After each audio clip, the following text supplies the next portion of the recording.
Hello friends, आज हम लोग समझने जा रहे हैं अकाउंटिंग स्टैंडर्ड 1 जो कि है डिस्क्लोजर ऑफ अकाउंटिंग पॉलिसीज़। अब क्या होता है accounting policies? Meaning of accounting policy. Accounting policies are specific accounting principle. ठीक है, अकाउंटिंग पॉलिसी क्या है? एक स्पेसिफिक अकाउंटिंग प्रिंसिपल है जिसे हम लोग को पूरे अकाउंटिंग में फॉलो करना पड़ता है। For example, lowered of cost और एनआरवी एज पर अकाउंटिंग स्टैंडर्ड 2। अकाउंटिंग स्टैंडर्ड 2 जो कि हम आगे जाके पढ़ेंगे, वहाँ हम लोग देखेंगे कि हम लोग जो अकाउंटिंग स्टैंडर्ड 2 है जो कि बताता है वैल्यूएशन ऑफ इन्वेंट्री की इन्वेंट्री को हम लोग किस तरह वैल्यू करते हैं। ठीक है, तो उसे हम लोग वैल्यू करते हैं लोअर्ड ऑफ कॉस्ट और एनआरवी। लोअर्ड ऑफ कॉस्ट और एनआरवी का मतलब होता है नेट रियलाइजेबल वैल्यू, या फिर हम इसे मार्केट वैल्यू भी बोल सकते हैं। तो हम लोग जो अपना इन्वेंट्री है, इन्वेंट्री मतलब स्टॉक, जो स्टॉक पड़ा हुआ है उसे हम लोग वैल्यू करते हैं कॉस्ट में या एनआरवी, दोनों में से जो कम हो, लोअर ऑफ कॉस्ट और एनआरवी। ठीक है, जो ये हो गया एक अकाउंटिंग प्रिंसिपल, ये हो गया अकाउंटिंग प्रिंसिपल। इस प्रिंसिपल को अप्लाई करने के लिए मैथड से, फॉर एग्जांपल अगर मैं बात करूँ अकाउंटिंग स्टैंडर्ड 2 की, तो वैल्यूएशन ऑफ इन्वेंट्री को वैल्यू करने के लिए मैथड्स हैं, जैसे कि फॉर एग्जाम्पल फीफो और वेटेड एवरेज। फीफो मतलब फर्स्ट इन फर्स्ट आउट, जो पहले आया वो पहले गया। ठीक है, तो methods of applying those principle, पहले तो बताया ये स्पेसिफिक अकाउंटिंग प्रिंसिपल, फिर उस प्रिंसिपल का कुछ मैथड्स है कि उसको किस तरह हम लोग अप्लाई करें। ठीक है, which are adopted by an enterprise in the preparation and presentation of financial statements. और ये प्रिंसिपल क्या होता है, वो एडॉप्ट किया जाता है बाय एन डिफरेंट एंटरप्राइज। ठीक है, इन the preparation and presentation of financial statement. जब उन लोग फाइनेंशियल स्टेटमेंट बनाते हैं तब इस मैथड्स को, इस प्रिंसिपल्स को फॉलो करके वो बनाते हैं। ठीक है, ताकि वो ट्रू एंड फेयर व्यू देखे। अब हम लोग समझेंगे फंडामेंटल अकाउंटिंग एजम्पशंस। तो किन किन चीज़ों को हम लोग को अकाउंटिंग के समय एज्यूम करना पड़ता है। इस फंडामेंटल अकाउंटिंग एजम्पशन 3 है, हमेशा याद रखना। There are 3 fundamental accounting assumption. पहला हो गया कि गोइंग कंसर्न।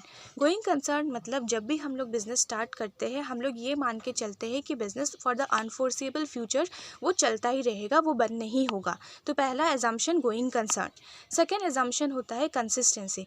कंसिस्टेंसी का मतलब ये होता है जो भी आप पॉलिसी आप अडॉप्ट कर रहे हो, वो पॉलिसी वो चेंज नहीं होगा, आप हमेशा चेंज नहीं कर सकते। हालांकि हम लोग चेंज कर सकते हैं, वो आगे पढ़ेंगे कि किन किन हालातों में हमको पॉलिसी चेंज कर सकते हैं। कंसिस्टेंसी का मतलब होता है वो चलता रहेगा। फॉर एग्जांपल अगर मैं डेप्रिसिएशन का बात बोलूँ, वहाँ हम लोग देखते हैं कि बहुत सारे मेथड्स होते हैं, जैसे straight line method, WDV method. अगर आप स्ट्रेट लाइन फॉलो कर रहे हैं तो आप स्ट्रेट लाइन कंसिस्टेंटली फॉलो कीजिए। अगर आप WDV मेथड फॉलो कर रहे हैं तो कंसिस्टेंटली WDV मेथड फॉलो कीजिए। फिर आता है एक्रूवल। एक्रूवल ये कहता है जो खर्चा हुआ या मिला वो तभी रिकॉर्ड करते हैं, ना कि जब वो कैश रिसीव हुआ या पे किया हो। ठीक है, तो ये क्या हुआ, ये एक फंडामेंटल अकाउंटिंग एजम्पशन हुआ कि हम लोग एज्यूम करके चलते हैं कि हम लोग ये मान के चल रहे हैं। Now disclosure aspect. Disclosure expect में बोला जाता है फॉलोड। अगर आप फॉलो कर रहे हो, अगर इन एजम्पशंस को आप फॉलो कर रहे हो तो आपको डिस्क्लोज करने का कोई ज़रूरत नहीं है। आप अगर इन फंडामेंटल अकाउंटिंग एजम्पशन को आप अगर फॉलो नहीं कर रहे हो तो आपको डिस्क्लोज करने का ज़रूरत है। यानी आप गोइंग कंसर्न फॉलो नहीं कर रहे हो, आप बिजनेस बंद करने जा रहे हो, तो आपको अपने बुक्स ऑफ अकाउंट्स में, अपने नोट्स टू अकाउंट्स में आपको डिस्क्लोज करना पड़ेगा। ठीक है, उसके बाद अगर कंसिस्टेंसी नहीं है, आप अपना जैसे कि स्ट्रेट लाइन से आप WDV मेथड, डेप्रिसिएशन में मेथड चेंज कर रहे हो, तो that also if you are not following then you need to disclose, तब आपको डिस्क्लोज करना पड़ेगा। एक्रूवल नहीं फॉलो कर रहे हो, आप cash basis of accounting follow कर रहे हो, तब भी आपको डिस्क्लोज करना पड़ेगा। तो ये रहा कुछ फंडामेंटल अकाउंटिंग एजम्पशंस। अब हम लोग देखेंगे considerations in selection of accounting policy, कि हम लोग क्या कंसिडर्ड करेंगे पॉलिसी सिलेक्ट करते समय, किन किन चीज़ों का कंसिडर्ड करना ज़रूरी है। पहला कंसिडरेशन है प्राइमरी कंसिडरेशन। प्राइमरी कंसिडरेशन में बोलता है कि true and fair view of the state of affairs of profit और loss as at balance sheet date and for the period ended. जो भी पॉलिसी यूज़ कर रहे हो सब सही बताए। ठीक है, जो भी पॉलिसी आप यूज़ कर रहे हो वो सही बताए, कोई हेरा फेरी ना हो, balance sheet, profit and loss account में कोई हेरा फेरी ना हो, तो वो ट्रू एंड फेयर व्यू बताए, वो पहला कंसिडरेशन होता है।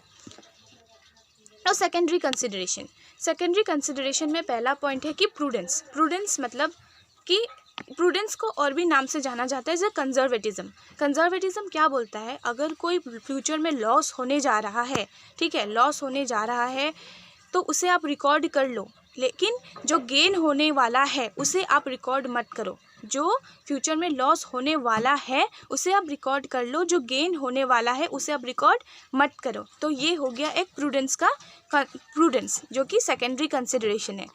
देन उसके बाद है सब्सटेंस ओवर फॉर्म मतलब रियलिटी ओवर लीगैलिटी, ठीक है। हम लोग अकाउंटिंग में लीगैलिटी में नहीं जाते, जो रियलिटी में हो रहा है उसे हम लोग अडॉप्ट करते हैं।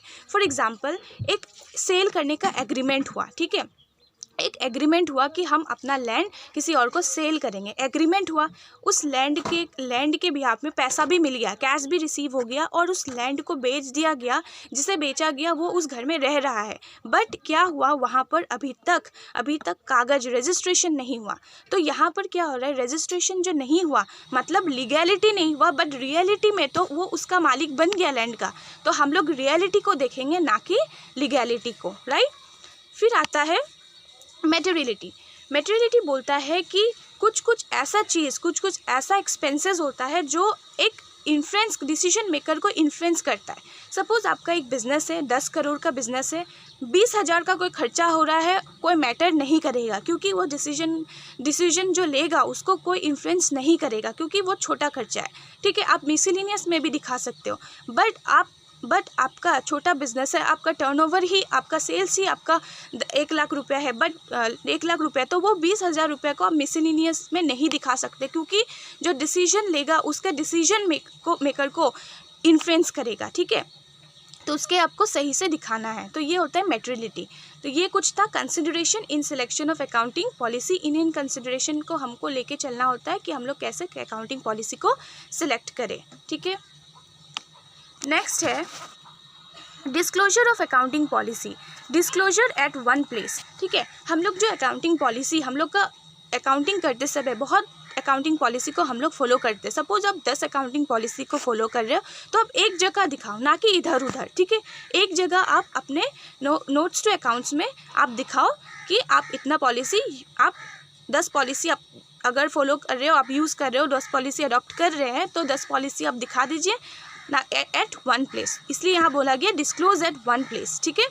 Number 2, usually disclose in notes to account. तो हम लोग अकाउंटिंग पॉलिसी कहाँ शो करते हैं, हम जो अकाउंट्स बनाते हैं, ठीक है, P&L, बैलेंस शीट, ये सब, तो बाद में हम लोग नोट्स बनाते हैं, ठीक है, नोट्स टू अकाउंट्स। तो नोट्स में हम लोग को अपना पॉलिसीज़ को डिस्क्लोज करना पड़ता है। Should form an integral part of financial statement. जो हम लोग पॉलिसी जो है अकाउंटिंग पॉलिसी, वो अकाउंटिंग पॉलिसी क्या है, हम लोग के फाइनेंशियल पार्ट का एक इंटीग्रल पार्ट है, एक हिस्सा है, ठीक है। फिर उसके बाद आता है change in accounting policy when change is allowed. अब देखिए अकाउंटिंग पॉलिसी को हम पहले पढ़ चुके हैं कंसिस्टेंसी में, कि हम लोग अपना पॉलिसी को बार बार चेंज नहीं कर सकते, बट कुछ ऐसे हालात है जहां हम लोग को अकाउंटिंग पॉलिसी अपना चेंज करना पड़ जा सकता है। जैसे when change is allowed required by statute मतलब कानूनी तौर पर अगर हम लोग को बोल दिया जाए कि ये अब फॉलो नहीं हो रहा है या फिर उन्होंने कुछ नया लेके आया है, तो हम लोग को उनके मद्देनज़र रखते हुए हमको इसे चेंज करना पड़ जा सकता है। Then compliance with accounting standard ही बदल गया है। सपोज़ पहले कुछ आप फॉलो कर रहे थे, अभी वो परमिटेड नहीं है, तो जो परमिटेड है आप वो फॉलो कर रहे हो तो वो करना पड़ेगा, ठीक है। तो इसलिए हम लोग इसे चेंज करना पड़ रहा है। For better presentation of true and fair view of financial statement, आप इसलिए चेंज कर रहे हो कि आपका फाइनेंशियल स्टेटमेंट और भी बेटर तरीके से दिखे, ठीक है। तो इस वजह से हम लोग अकाउंटिंग पॉलिसी को चेंज कर सकते हैं। अब देखेंगे डिस्क्लोजर रिक्वायरमेंट। अब हम लोग पॉलिसी अडॉप्ट किए, जो भी पॉलिसी हम लोग चेंज किए हैं, उसे हम लोग किस तरह डिस्क्लोज करेंगे। सबसे पहले जो पहले वाला पॉलिसी आप फॉलो कर रहे थे, वो पॉलिसी आप दिखाएंगे। फिर नया पॉलिसी जो आप अभी नया पॉलिसी अडॉप्ट किए हो उसे आप दिखाओगे। फिर reason for change in policy, आप किस वजह से आप अपना पॉलिसी को चेंज करना पड़ा वो बताओगे। उसके बाद इम्पैक्ट ऑफ सच चेंज, अगर वो चेंज करने से आपके प्रॉफिट में कोई इफ़ेक्ट पड़ा है नहीं पड़ा है, स्टॉक में कहीं पर भी अगर इफ़ेक्ट पड़ रहा है, इम्पैक्ट पड़ रहा है, तो आप उसे शो करोगे। ठीक है, डिस्क्लोज़ करना पड़ेगा। तो ये रहा कुछ अकाउंटिंग स्टैंडर्ड 1 का कुछ टॉपिक्स। तो आई होप आपको समझ में आया होगा, अच्छा लगा होगा वीडियो। तो अच्छा लगा होगा तो प्लीज़ लाइक और सब्सक्राइब कीजिएगा मेरे चैनल को, शेयर कीजिएगा। Thank you so much.